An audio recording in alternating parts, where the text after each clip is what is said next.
오늘의 헤드라인입니다.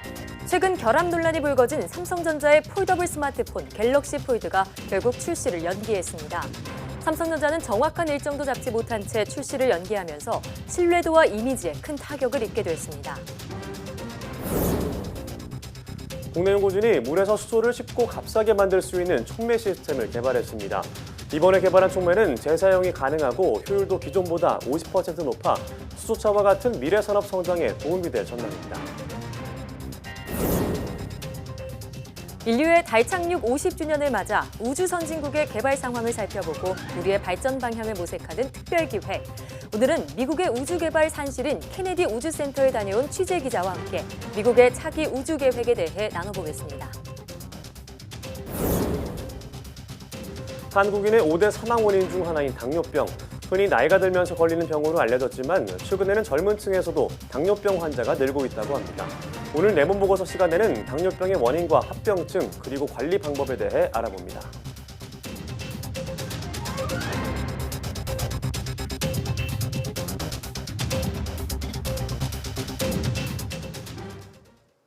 여러분 안녕하십니까? 사이언스 투데이입니다. 삼성전자가 차세대 스마트폰인 갤럭시 폴드의 출시를 결국 연기했습니다. 미국 시장 출시를 불과 나흘 남긴 시점에 나온 연기 결정이어서 신뢰도와 이미지 타격이 불가피해 보입니다. 홍선기 기자가 보도합니다. 삼성전자가 접히는 스마트폰 갤럭시 폴드의 미국 출시를 불과 나흘 앞두고 출시 연기를 전격 발표했습니다. 삼성전자는 국문과 영문 공지를 통해서 디스플레이가 손상되는 현상을 발견했다고 밝혔습니다. 화면이 접히는 부분의 위와 아래 끝쪽이 충격이나 이물질에 문제를 일으킬 수 있다고 인정했습니다. 앞서 미국 언론들은 시제품을 받아서 써본 기자들이 화면 꺼짐 현상이 있다며 결함 가능성을 제기했습니다. Black. The left side of the Galaxy Fold went completely black last night, and then overnight, about 75 to 80% in estimate of the phone's front became completely black. 삼성전자는 보호막을 떼서 벌어진 일이라고 해명했지만 보호막을 떼지 않은 제품에서도 비슷한 증상이 나타난다는 주장이 나오자 제품을 회수해 분석 작업을 벌였습니다. 그리고 결국 보호막 제거와는 관계없는 결함을 발견하고 출시 연기 결정을 내린 겁니다. 삼성전자는 정확한 출시 연기 일정도 잡지 못한 채 몇 주 안에 출시 일정을 재공지하겠다고만 밝혔습니다. 무한정 늦게 가는 것보다는 어느 정도 1, 2개월 정도의 좀 부족한 부분을 개선시켜서 제품을 다시 내놓는 것이 또 중요하다고 보고 있습니다. 결함 논란에 이어 중국 언론 행사를 취소하더니 결국 공식 출시 일정까지 연기되면서 삼성전자는 신뢰도와 이미지에 큰 타격을 입게 됐습니다. 삼성전자는 배터리 폭발로 전량 회수에 나섰던 갤럭시 노트 7 사태와 비교할 사안은 아니라는 입장이지만 전혀 예상하지 못한 출시 연기 사태에 우려와 당혹감을 감추지 못하고 있습니다. YTN 홍성기입니다. 지난 주말부터 도심 곳곳에서 열리고 있는 대한민국 과학축제, 오늘이 마지막 날인데요. 네, 현장으로 가보겠습니다. 이혜리 기자. 네, 과학축제가 열리고 있는 서울마당에 나와 있습니다. 네, 평일 오후인데 이 기자들로 제법 사람들의 모습이 보이는 것 같습니다. 많이들 찾아주셨나요? 네, 평소에도 워낙 유동인구가 많은 지역이다 보니 주변을 오가는 시민들이 잠시 바쁜 걸음을 멈추고 부스 현장을 꾸준히 찾고 있습니다. 제가 지금 나와 있는 이곳 서울마당은 정부출연연구원과 과학기술원의 주요 연구 성과를 모아놓은 곳인데요. 특히 이번 축제 기간 동안 가장 관심을 많이 받았던 한국형 발사체 엔진의 실물 전시는 축제 기간 동안 9만 5천여 명의 방문객이 찾았고요. 지금은 또 여전히 시민들의 발길이 이어지고 있습니다. 평일에도 이렇게 적지 않은 관람객이 축제 현장을 찾고 있는데요. 현재까지 32만 명의 시민이 현장을 찾은 것으로 추산됩니다. 그럼 여기서 이번 축제에 참여한 연구원 한 분 모시고 자세히 이야기 나눠보도록 하겠습니다. 네, 안녕하세요. 네, 안녕하세요. 이번 축제에 어떤 이유로 이렇게 참여를 하게 되셨나요? 최근 5G가 서비스되고 있는데 애트리가 개발한 기술은 통신국사에서 기지국까지 빠르고 지연 없이 전달하는 광통신 기술을 가지고 왔습니다. 네, 현장에서 많은 시민들을 만나 뵀는데 이번 축제가 특히나 또 도심에서 열리는 과학 축제였잖아요. 예. 시민들을 이렇게 직접 현장에서 만나고 과학으로 소통하신 소감이 어떠신지요? 평소에 저희가 하는 기술이 되게 어렵다고 생각해서 과연 시민들이 이해할 수 있을까 이런 생각을 갖고 나왔는데 막상 시민들께서 저희들이 하는 것을 보고 느끼고 체험해 주셔서 이해도 빨리 해주시고 어떤 분들은 저희가 애쓴다고 이렇게 격려도 많이 해주셔서 나름 보람도 좀 느꼈습니다. 네, 축제 끝날 때까지 좀 열정적으로 참여해 주시길 바라고요. 예, 예. 네, 또 앞으로의 연구도 저희가 또 응원하도록 하겠습니다. 오늘 말씀 감사합니다. 감사합니다. 네, 벌써 마지막 날이라고 하니까 아쉬운데요. 네. 오늘 저녁에 특별히 즐길 수 있는 프로그램도 있을 것 같아요. 어떤 것들이 있는지 소개해 주시죠. 네, 맞습니다. 잠시 후에는 한국전자통신연구원이 개발한 자율주행차 탑승 행사도 열릴 예정입니다. 또 대학로에서는 과학을 주제로 한 예술 공연도 준비가 돼 있고요. 길거리 과학 공연 사이언스 버스킹도 청계광장에서 계속됩니다. 그뿐만 아니라 서울마당을 비롯해서 청계천과 세운상가 등 정시가 진행되고 있는 대다수 곳은 오후 8시까지 운영되니까요. 아직 축제에 참여하지 못하셨다면 퇴근길에 들러보시는 것도 좋겠습니다. 지금까지 서울마당에서 YTN 사이언스 이혜리입니다. 다음 소식 전해드리겠습니다. 국내 연구진이 옷감에 꿰맬 수 있는 실모양의 트랜지스터를 개발했습니다. 한국과학기술연구원 임정화 박사팀은 전기 신호를 증폭하거나 차단하는 트랜지스터를 실구조로 만들어 웨어러블 제품에 활용할 수 있도록 했다고 밝혔습니다. 이 트랜지스터는 전극에 꽂아 긴 실 모양으로 만든 뒤 절연막으로 코팅해 완성했으며 옷감에 넣으면 LED 전구를 켤 수 있습니다. 또 1000번 이상 구부리거나 돌돌 말아도 성능이 80% 이상 유지되고 세제와 함께 물로 세탁하는 것도 가능합니다. 연구팀은 이 트랜지스터를 스마트 의류와 같은 차세대 웨어러블 제품 개발에 적용할 수 있을 것으로 기대했습니다. 국내 연구팀이 페로보스카이트 태양전지 최고 효율 부문에서 세계 1위 자리를 차지했습니다. 한국화학연구원 서장원 박사팀은 MIT와의 공동 연구를 통해 페로보스카이트 태양전지의 효율을 24.23%까지 높였다고 밝혔습니다. 이는 미국 재생에너지 연구소에서 발표한 태양전지 최고 효율 차트에서 가장 높은 수치입니다. 이전까지 최고 기록은 중국 과학원의 23.7%였으며 화학연은 2017년 당시 최고 효율을 기록한 지 1년 반 만에 다시 1위 자리를 되찾았습니다. 연구팀은 이번 기록이 태양전지의 충전율을 84%까지 끌어올려 이룬 성과라며 전류만 상승시키면 효율을 더 높일 수 있을 것이라고 설명했습니다. 아폴로 11호 달 착륙 50주년을 맞아 YTN 사이언스가 준비한 특별 우주기획 리포트. 오늘은 그 두 번째 순서입니다. 미국은 오는 2024년 인류를 다시 달에 보내기 위해 새로운 이동형 발사대인 모바일 런처를 준비하고 있습니다. 현재 공사가 한창인데 이 발사장 공사 현장을 국내 언론에서는 최초로 이성규 기자가 취재했습니다.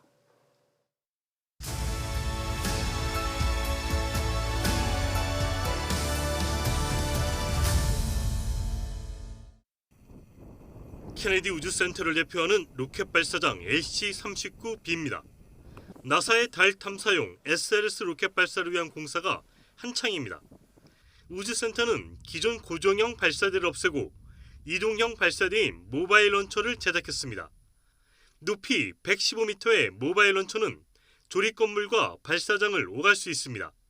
평소에는 발사대를 조립 건물에 보관해놨다가 발사가 임박하면 발사장으로 옮기는 겁니다. 모바일 런처가 국내 언론에 공개된 것은 이번이 처음입니다. That is a lot of infrastructure to have out here on the ocean and exposed to the salt air. So now we're going back to the Apollo model where we do all of that connections back in the vehicle assembly building. 모바일 런처가 조립동에서 발사장까지 이동하는 데는 꼬박 하루가 걸립니다. 현재 SLS 로켓 발사를 위한 공사는 거의 마지막 단계입니다. 모바일 런처는 현재 조립동 건물에서 테스트 과정을 거치고 있습니다. 모바일 런처에 장착되는 SLS 로켓은 내년 하반기쯤 첫 임무를 수행할 계획입니다. 나사의 차세대 SLS 로켓은 아폴로 우주선을 달에 보냈던 세텀5 로켓보다 15% 더 추진력이 강합니다. 나사는 SLS 로켓을 이용해 달에 우주인을 보내고 더 나아가 화성에까지 우주인을 보낼 계획입니다. it's closer. We can train people when humans are involved. If we want to go further into space, up to planets, something of that sort, Mars, and what we'll learn will be very useful. 지난 1969년 아폴로 10호를 쏘아 올린 뒤 2009년 유인 우주 탐사 계획이 중단되면서 발사에 맥이 끊겼던 LC-39B 발사장. 10여 년 만에 나사의 새로운 유인 우주 탐사 계획을 수행하게 되면서 화려한 부활을 예고하고 있습니다. YTN 사이언스 이성규입니다.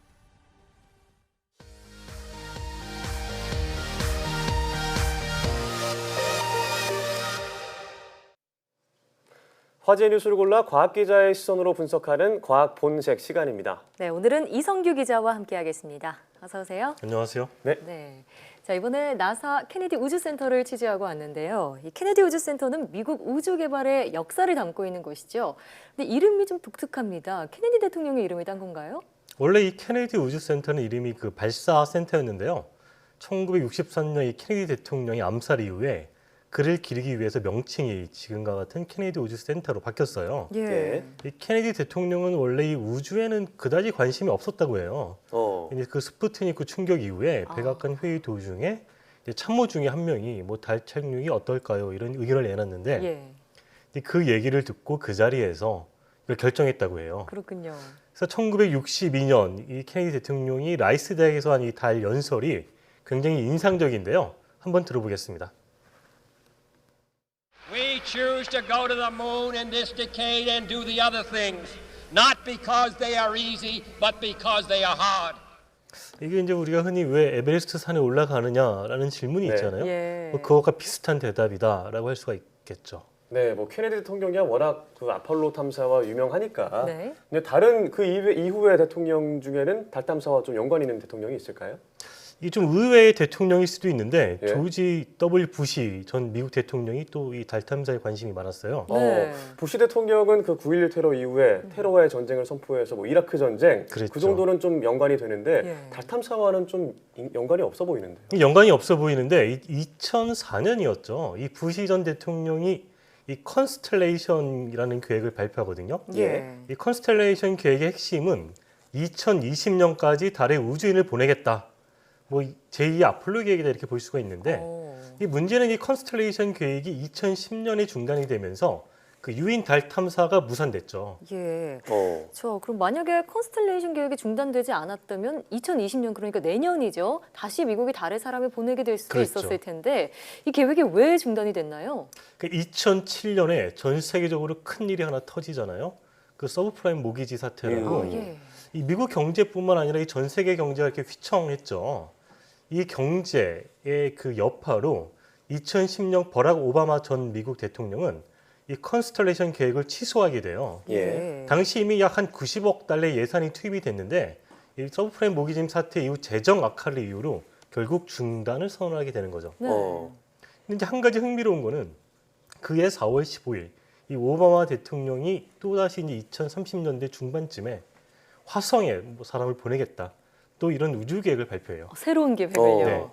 이에 따라서 이제 나사가 그 차세대 로켓인 SLS 계획을 추진하게 되고 그 로켓이 지금까지 계속 개발이 이어지고 있는 거죠. 달 탐사 계획은 오히려 취소하고 더 멀리 있는 화성 탐사 계획을 추진했다는 게 좀 의아하긴 한데요. 자, 그럼 2009년 당시에 컨스텔레이션 계획이 취소됐을 때 좀 케네디 우주센터에 타격이 있었겠네요. 사실 뭐 그 타격이 없었다라고는 말하기 어려울 것 같은데요. 여기 또 한 가지 더 중요한 일이 있었는데 그 이 아폴로 계획이 1972년에 공식적으로 종료가 되잖아요. 그래서 나사는 이 아폴로 계획 이후에 이 우주 왕복성 개발에 주력을 해왔거든요. 이 우주 왕복선이라는 건 이제 국제 우주 정거장과 지구를 왔다 갔다 하는 그런 거를 말하는 거잖아요. 그래서 나사가 이제 이 우주 왕복선을 쏘아 올리는 것이 굉장히 중요한 임무거든요. 이 케네디 우주센터의 비스터 센터를 방문해 보면은 그 우주 왕복선의 하나죠. 이 아틀란티스호가 실물 그대로 전시돼 있죠. 이 아틀란티스는 1985년에 처음 발사된 이후에 무려 33번의 임무를 수행한 우주 왕복선이죠. 이 우주센터는 이 아틀란티스호를 비롯해서 6개 우주 왕복선을 쏘아 올렸는데요. 이 이제 우주 왕복선 프로그램이 2011년 이게 종료가 돼요. 모든 우주 왕복선이 다 퇴역을 하게 되면서 그렇군요. 이제 그 이유는 우주왕복선이 이제 폭발이 2건이 있었고 또 재정 악화 등의 이유 때문에 중단이 돼요. 예. 그래서 이 컨스텔레이션 계획 취소와 더불어서 이 우주왕복선 프로그램이 중단이 되면서 나사는 이제 새로운 위기에 직면하게 되는 거죠. 설상가상인데 그럼 케네디 우주센터는 이 위기를 어떻게 극복하게 되나요? 그 이제 극복 과정이 상당히 이제 좀 드라마틱하다 이렇게 볼 수가 있는데요. 네. 사실 이제 케네디 때부터 미국의 우주 개발은 정부, 즉 이제 나사 주도의 우주 개발이었어요. 예. 특히 이제 달 탐사의 경우에는 뭐 달을 연구한다는 과학적인 목적도 분명히 있지만 예. 사실은 이제 어떤 미국의 패권을 과시하기 위한 목적이 더 컸거든요. 그렇습니다. 뭐 케네디도 그랬고, 근데 이 나사 주도의 우주 개발이 민간과의 협업으로 전환이 되는 결정적인 계기가 된 게 바로 이 사건들이에요. 즉 미국 우주 개발의 어떤 패러다임이 바뀌었다 이렇게 볼 수가 있는데 네. 이 케네디 우주센터를 가면 뭐 스페이스X나 볼리가 예. 같은 민간 업체들이 그 센터 안에 들어와 있어요. 입주를 돼 있나요? 예, 예전에는 뭐 상상할 수도 없었던 일인데 어. 케네디 우주센터의 그 톰 앵글러 기획국장의 설명 들어보겠습니다. One of the exciting things seeing the evolution of Kennedy Space Center as a multi-user spaceport has been seeing the commercial companies that have come in and taking over the mantle of providing transportation to low Earth orbit for not only cargo but crew as well, which releases NASA to be able to focus on exploring deep space. 쉽게 말하면 나사의 어떤 업무 일부를 예. 민간 우주기업이 대행을 해주면서 나사는 이제 뭐 달이나 화성 탐사와 같이 민간이 하기 좀 어려운 그런 심우주 탐사에 더 집중할 수 있게 됐다. 이렇게 이해할 수 있습니다. 그렇군요. 자, 그럼 이번에 케네디 우주센터를 취재하면서 LC-392 발사장이요.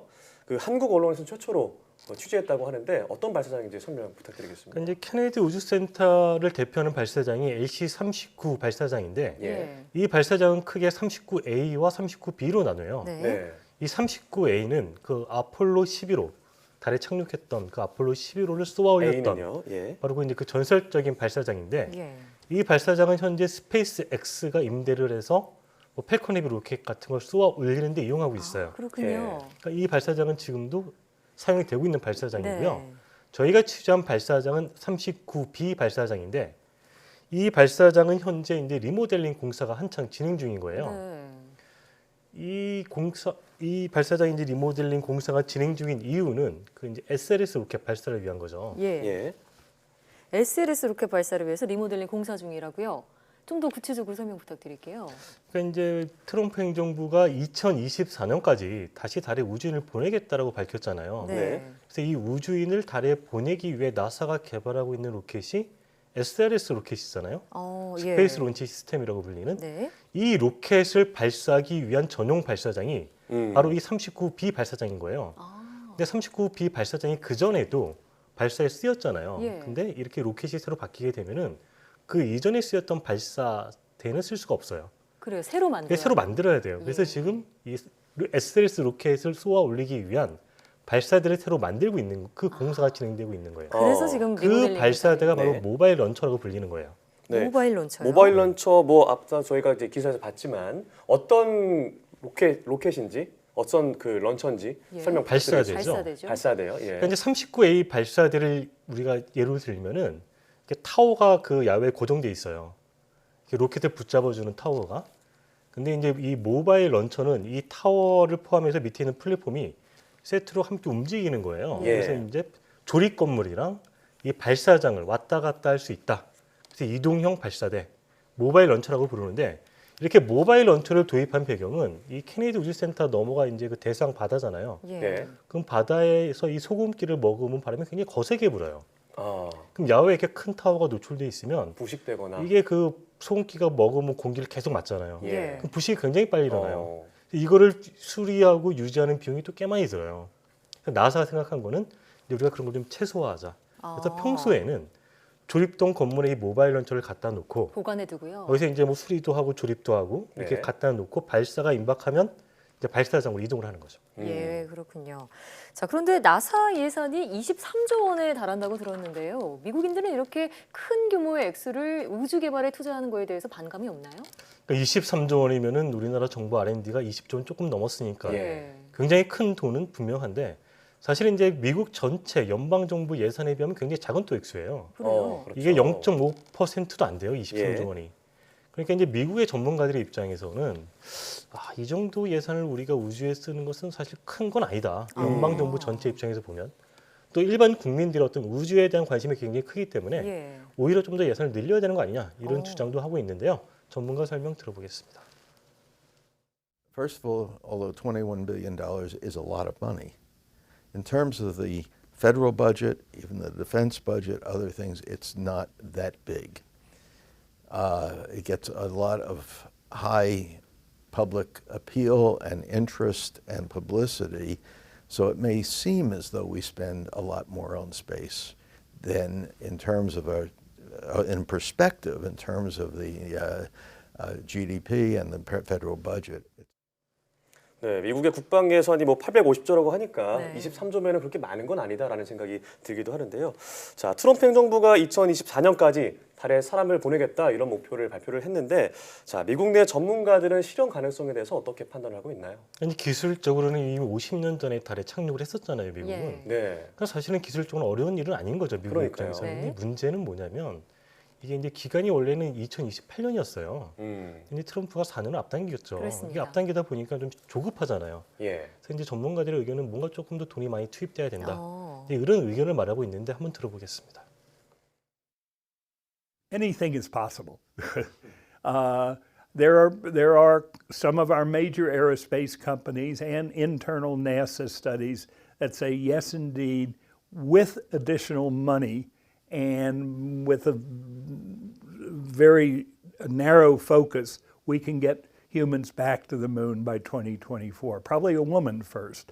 But it will be a very focused effort to do that one thing over the next 5 years, and it can't be done without additional money. 이 인터뷰에도 잠깐 언급이 나왔지만 이번 달 탐사에서는 여성 우주인도 한 명 보내겠다. 예. 이것도 한번 좀 주목해야 봐야 할 점인 것 같습니다. 그러네요.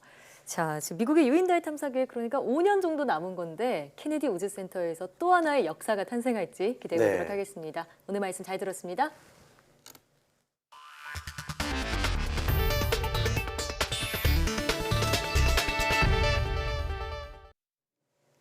국내 연구진이 수소의 생산 효율을 획기적으로 높일 수 있는 촉매 시스템을 개발했습니다. 수소를 값싸고 쉽게 만들 수 있게 된 건데 수소차와 같이 수소를 기반으로 한 미래 산업이 성장하는 데 도움이 될 수 있을 것으로 보입니다. 이혜리 기자입니다.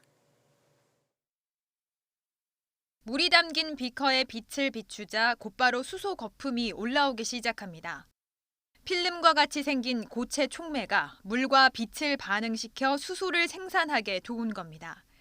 반응이 한창 이뤄질 때는 촉매가 검게 변하더니 반응이 끝나자 본래의 하얀색으로 돌아옵니다. 이 촉매는 이렇게 반복해서 재사용하는 것이 가능합니다. 48시간 동안 지속적으로 빛을 주어진 환경에서 지속적으로 수소가 나오는 것을 확인을 했고요. 수소의 생산량이 그대로 유지되는 것을 봤을 때 이거의 기술 자체가 거의 계속 오랫동안 그 촉매 성능에 저 없이 사용될 수 있을 것이라고 생각하고 있습니다. 연구팀이 개발한 촉매 1g에 빛을 반응시켜 만들어낼 수 있는 수소의 양은 1시간에 30mg. 기존 촉매보다 공식적인 측정 결과를 놓고 보면 효율이 50% 높아졌습니다. 게다가 상대적으로 저렴한 구리로 만들어져 값비싼 백금 촉매보다 훨씬 경제적입니다. 물과 빛만 있으면 수소를 값싸게 만들 수 있고 이 과정에서 환경을 파괴하는 불순물은 나오지 않습니다.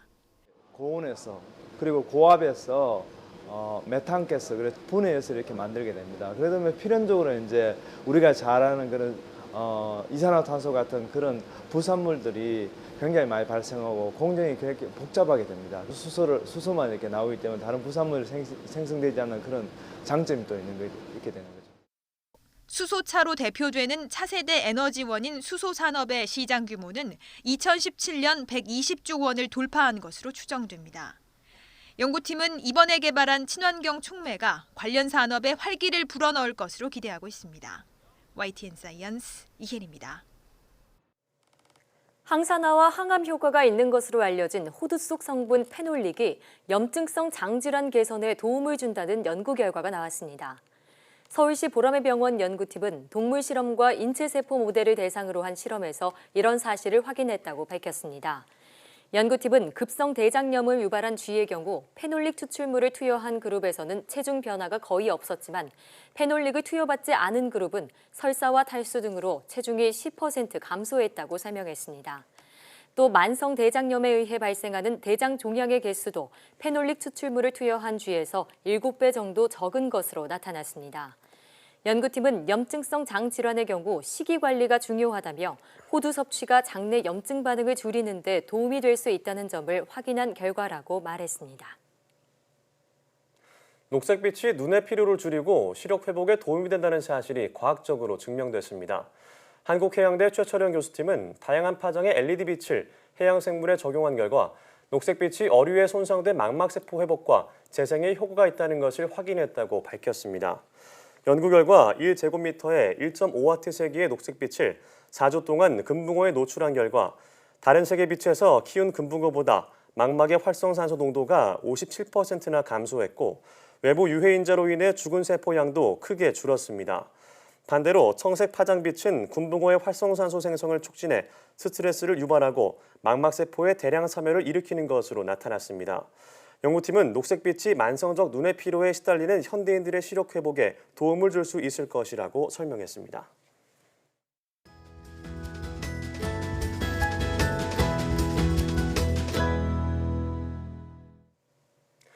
당뇨병은 현재 우리나라에서 가장 빠른 속도로 증가하는 만성 질환으로 한국인의 5대 사망 원인 중 하나인데요.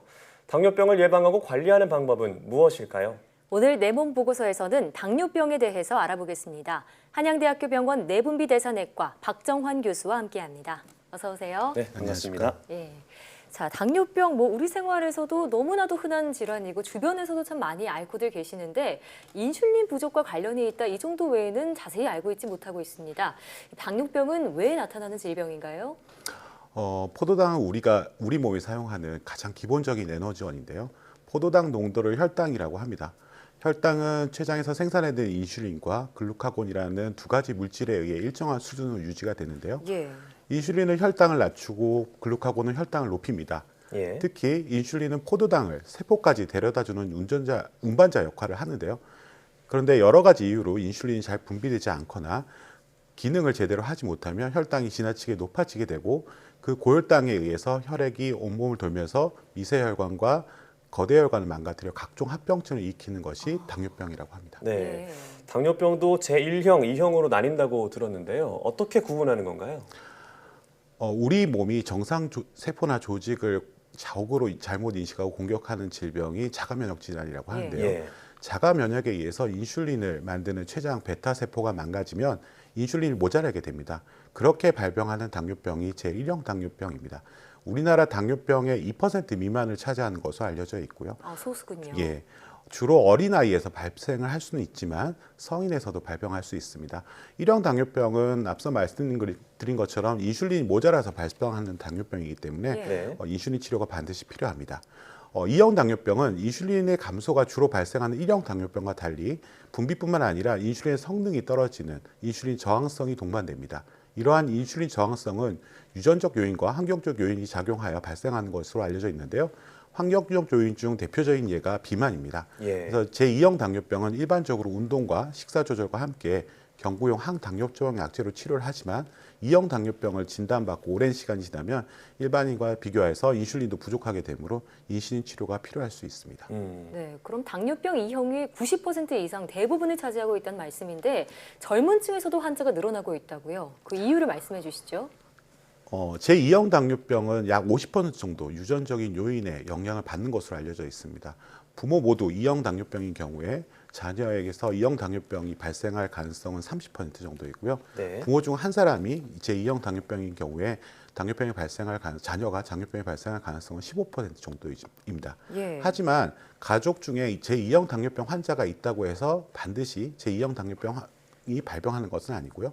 반대로 가족 중에 제2형 당뇨병 환자가 없다고 해서 제2형 당뇨병 발병 위험이 전혀 없는 것은 아닙니다. 그만큼 제2형 당뇨병 발병에는 환경적 요인도 많은 영향을 주고 있는데요. 최근에 젊은 층에서 당뇨병 환자가 증가하는 것도 운동 부족, 그다음에 불규칙한 수면, 과식, 과도한 간편식 식품이라 섭취라든지 이런 나쁜 생활 습관으로 비만이나 그 비만이 그 이유가 될 수 있습니다. 그리고 남성보다는 여성에서 그리고 연령이 높아질수록 그다음에 스트레스, 당뇨병의 발병률이 좀 높아지고요. 예. 스트레스도 당뇨병 발병의 중요한 원인으로 알려져 있습니다. 네, 그렇군요. 말씀하신 것들을 좀 조심해야겠다는 생각이 드는데요. 당뇨병은 합병증이 위험하다라는 말이 있잖아요. 어떤 합병증들이 있나요? 당뇨병의 만성 합병증에는 이제 미세혈관 합병증과 대혈관 합병증이 있습니다. 미세혈관 합병증에는 망막에 분포된 미세혈관의 문제로 실명에 이를 수 있는 당뇨병성 망막병증, 그리고 우리 몸에 노폐물을 걸러주는 신장이 손상되면 혈액투석과 같은 신대체요법이 필요하게 되는 당뇨병성 신증이 있습니다. 예. 또한 감각을 조절하는 신경에도 문제가 발생을 해서 손과 발이 저리거나 아프고 점차 감각이 둔해지는 당뇨병성 말초신경병증이 있는데요. 네. 이러한 당뇨병 환자는 이런 미세혈관 합병증으로 삶의 질이 떨어지게 되지만 당뇨병 환자의 사망의 원인의 70%는 대혈관 합병증에 있습니다. 더 큰 문제가 대혈관 합병증이라고요. 구체적으로 합병증이 어떻게 되나요? 대혈관 합병증에는 심장을 먹여 살리는 관상동맥이 막혀서 심근경색증이나 협심증이 나타나거나 뇌혈관이 막혀서 뇌졸중을 일으켜 생명을 위협합니다. 고혈당 혈액은 그 자체로도 독성이 있어서 혈관벽을 망가뜨리게 되는데요. 혈관이 수축과 이완을 하며 탄력적이어야 되는데 점차 딱딱해지고 좁아지게 되면서 결국에 당뇨병은 혈관병이 되는 셈이죠. 그래서 혈관에 영향을 줄 수 있는 고혈압과 고지혈증이 동반된 경우에도 이와 함께 같이 치료를 해야지 당뇨병이나 대혈관 합병증을 막을 수 있습니다. 네, 당뇨병은 결국 혈관병이다 이렇게 말씀을 하셨는데 네.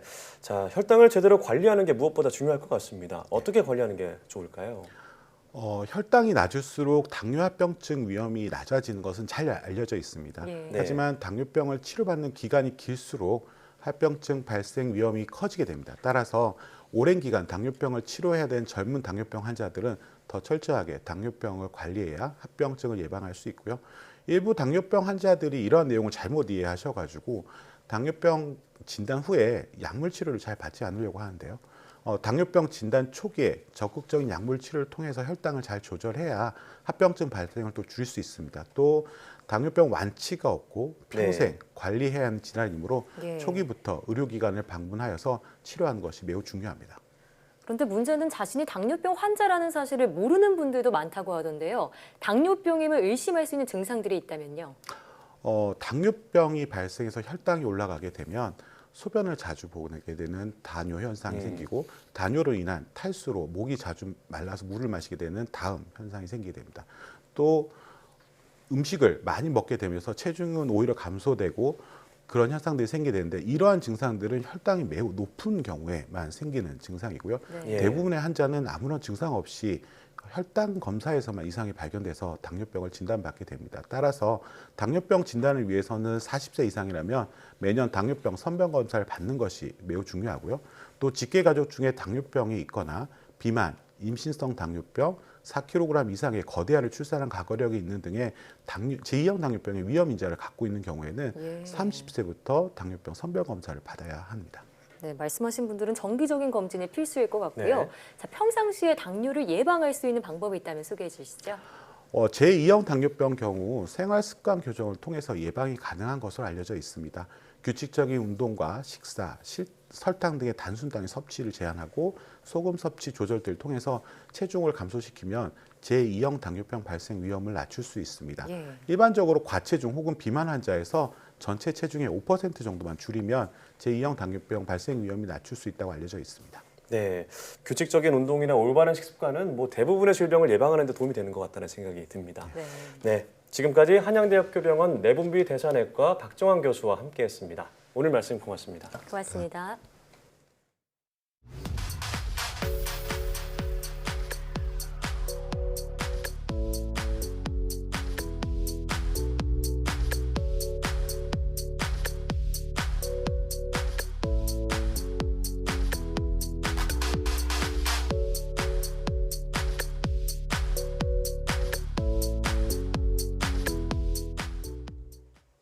갈수록 늘어나는 당뇨병 예방을 위해서 놓치지 말아야 하는 것, 바로 근력 운동입니다.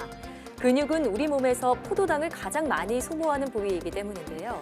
당뇨병 환자는 특히 전체 몸 근육의 3분의 2를 차지하고 있는 허벅지 근육을 단련하는 게 중요한데요. 스쿼트나 계단 오르기와 같은 운동이 좋다고 합니다. 이때 주의할 점은 운동 30분에서 1시간 전에 식사를 해서 혈당이 떨어지는 위험을 피해야 하고요. 취침 2-3시간 전부터는 운동을 삼가는 게 좋겠습니다. 네, 사이언스 투데이 오늘 저희가 준비한 소식은 여기까지입니다. 함께해 주신 여러분 고맙습니다.